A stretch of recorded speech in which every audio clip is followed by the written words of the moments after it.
पहली एक सम्मेलन है जो कि लोकसभा स्तरीय है।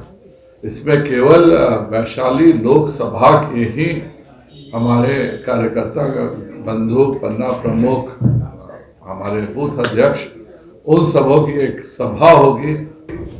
उनको जानकारी रास्ते की है नहीं और पारू जाने का कहाँ से है। 17 साल बाद भी नीतीश कुमार जी जान नहीं पाए कि पारू बिहार के किस कोने में अवस्थित है, और इसीलिए वो पूर्णिया एयरपोर्ट पे उतार रहे होंगे। उनको लग रहा होगा कि पूर्णिया के पास ही कहीं पारू क्षेत्र है।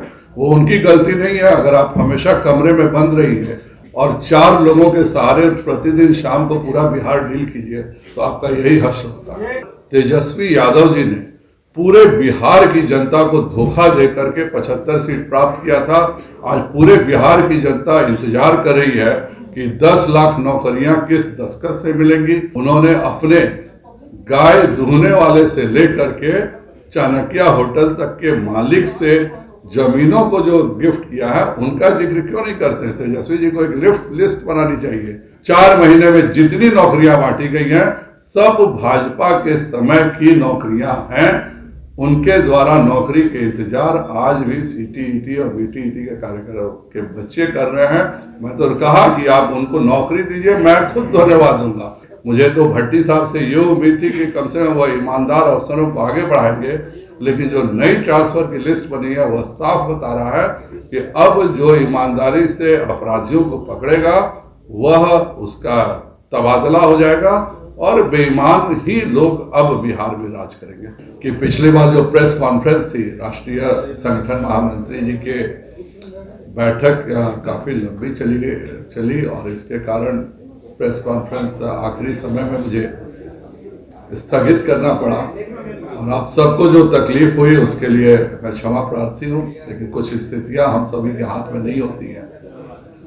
बिहार भारतीय जनता पार्टी के लिए बहुत ही हर्ष की बात है कि हमारे माननीय राष्ट्रीय अध्यक्ष श्री जेपी नड्डा जी का कल पटना में आगमन हो रहा है और वह वैशाली लोकसभा के सम्मेलन को संबोधित करेंगे। एयरपोर्ट पे होगा और वहां से सड़क मार्ग के द्वारा वह सीधे पारू हाई स्कूल वैशाली जाएंगे। लगभग 12:30 बजे वहां पे उनका आगमन होगा और यह पहली एक सम्मेलन है जो कि लोकसभा स्तरीय है। इसमें केवल वैशाली लोकसभा के ही हमारे कार्यकर्ता बंधु, पन्ना प्रमुख, हमारे बूथ अध्यक्ष, उन सबों की एक सभा होगी और उस सभा को माननीय राष्ट्रीय अध्यक्ष जी संबोधित करेंगे। उसके पश्चात वैशाली लोकसभा के दृष्टिकोण से एक बैठक होगी माननीय राष्ट्रीय अध्यक्ष जी की। बैठक के बाद वह हरिहरनाथ मंदिर आएंगे, वहां पर पूजा अर्चना करेंगे और उसके बाद पटना से वापस फ्लाइट ले लेंगे।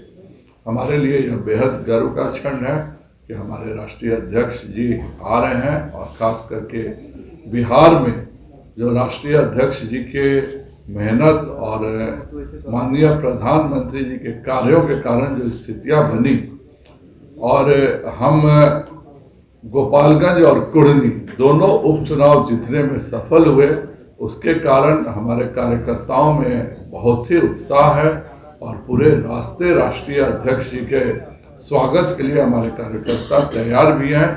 और वैशाली लोकसभा का सम्मेलन अपने आप में एक ऐतिहासिक सम्मेलन है।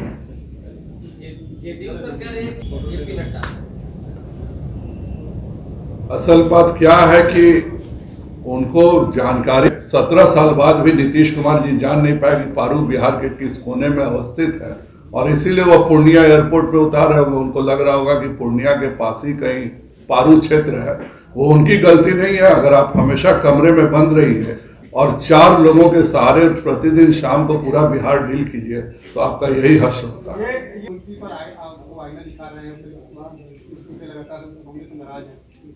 बिहार के कृषि मंत्री को शर्म आनी चाहिए। मैं प्रतिदिन डाटा जारी कर रहा हूं।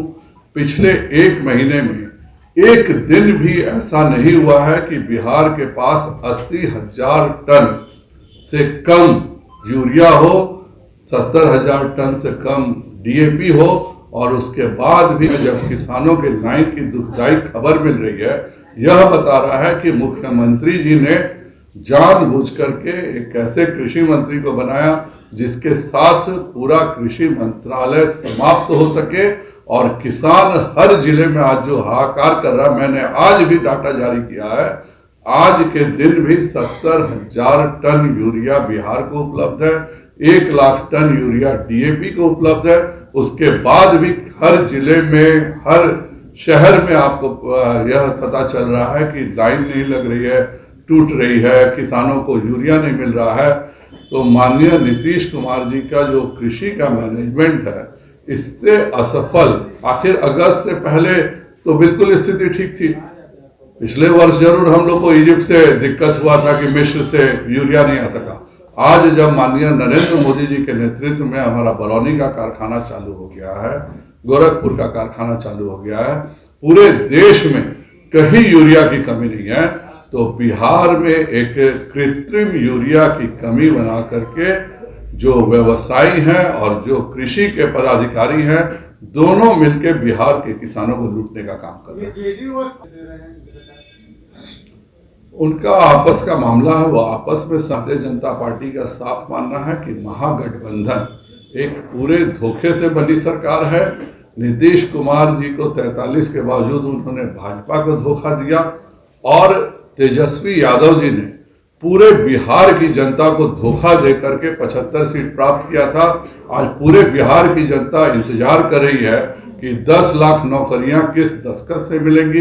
पूरे बिहार के युवा इंतजार कर रहे हैं कि हर जो यह घोषणा किया गया था कि सभी बच्चों को हम परीक्षा का फीस माफ करेंगे, वह कब होने जा रहा है। पूरे बिहार के युवा यह इंतजार कर रहे हैं कि उन्होंने, तेजस्वी जी ने ही नहीं, पूरे महागठबंधन ने यह घोषणा किया था कि बिहार का कोई स्थान पर जाएगा परीक्षा देने तो उसके आने जाने का खर्च होगा, उसका भी इंतजार कर रहे हैं। वो उसका भी इंतजार कर रहे हैं कि जब पिछली बार क्वेश्चन लीक हुआ था, ये जो पटना में जो शॉपिंग मॉल का जिसका आज ईडी में रेड हुआ है, इसके बारे में तेजस्वी जी को बताना चाहिए कि उसको क्यों नहीं जिक्र किया है।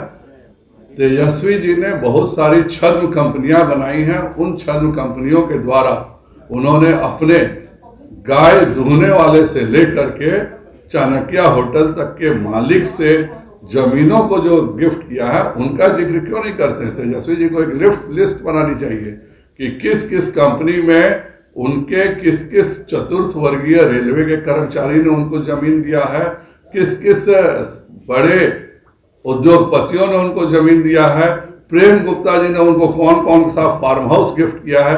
ये जो उनके पास अकूत जमीन विभिन्न गिफ्ट के माध्यम से मिली हो, चाहे वो उनके घर में गोपालगंज का गाय दूहने वाला आदमी हो और चाहे प्रेम गुप्ता जैसे बड़े व्यवसायी हो, इन सब जमीनों का ब्यौरा, चाहे वो जिस कंपनी में ये सब जमीनें हो, उनका भी ब्यौरा देना चाहिए, जैसे बिहार को जान सके, पूरा बिहार यह जान सके कि जैसे कर्ण सबसे बड़े इस दुनिया के दानकर्ता माने जाते हैं, वैसे तेजस्वी यादव दुनिया के सबसे बड़े दान देने वाले हैं। एक सवाल है, जगदान और जो 2 करोड़ वादा सरकार ने की हुई है, 2020 का चुनावी घोषणा पत्र भाजपा ने जारी हो सभी महागठबंधन उम्मीदवारों के दलों को कि भाजपा का 2020 का घोषणा पत्र देखें और उसमें भाजपा ने क्या नहीं किया यह बताएं।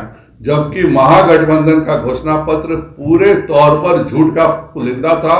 आज भी मैं इंतजार कर रहा हूं कि दीपांकर भट्टाचार्य कब बिहार के सभी रसोइयों को, सभी आंगनबाड़ी सेविकाओं को, सभी सहायिकाओं को कब वह परमानेंट नौकरी देने जा रहे हैं जिसकी घोषणा माले हमेशा करता था। कब कांग्रेस सभी किसानों का कर्ज माफ करने जा रही है जिसकी घोषणा कांग्रेस ने अपने चुनावी घोषणा पत्र में किया था। कब जो भी हमारे युवा हैं उनको 10 लाख नौकरियां मिलने जा रही हैं। 4 महीने में जितनी नौकरियां बांटी गई हैं सब भाजपा के समय की नौकरियां हैं। उनके द्वारा नौकरी के इंतजार आज भी सीटीईटी और बीटीईटी के कार्यक्रम के बच्चे कर रहे हैं। मैं तो कहा कि आप उनको नौकरी दीजिए, मैं खुद धन्यवाद दूंगा। अभी नीतीश कुमार जी अपनी यात्रा की शुरुआत चंपारण से कर रहे हैं। इसी चंपारण की भूमि पर 2005 में उन्होंने घोषणा किया था कि बगहा को जिला बनाएंगे। वह आज तक मेरा जिला इंतजार कर रहा है। हमारे मझौलिया में लाल सरैया को और सुगौली में रघुनाथपुर को ब्लॉक का दर्जा देंगे। मेरा नीतीश ये अनुरोध रहेगा कि उनके बस का तो नहीं है, लेकिन कम से कम जमीन का अधिग्रहण करके जितने भी केंद्र सरकार की योजनाएं हैं उनको कम से कम बिहार में जारी रखें। आज बगल में 8-8 एक्सप्रेसवे उत्तर प्रदेश में बन रहा है, बिहार शून्य पे खड़ा है।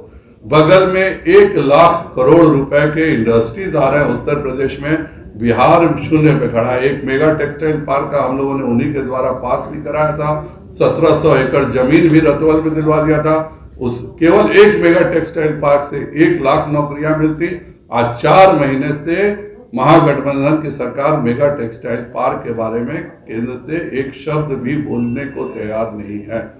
तो यह सरकार जो है यह उद्योग विरोधी सरकार है, यह सरकार युवाओं के रोजगार विरोधी सरकार है, यह सरकार यूरिया और माफिया की सरकार है, यह सरकार जितने भी आपराधिक तत्व हैं उनकी सरकार है। और यह तो आईपीएस का भी जो ट्रांसफर हम लोगों ने देखा है, मुझे लगता है कि बिहार के, मुझे तो भट्टी साहब से ये उम्मीद थी कि कम से कम वह ईमानदार अफसरों को आगे बढ़ाएंगे, लेकिन जो नई ट्रांसफर की लिस्ट बनी है वह साफ बता रहा है कि अब जो ईमानदारी से अपराधियों को पकड़ेगा वह उसका तबादला हो जाएगा और बेईमान ही लोग अब बिहार में राज करेंगे। लाइव बिहार यूट्यूब पर सब्सक्राइब और फेसबुक पर लाइक जरूर करें।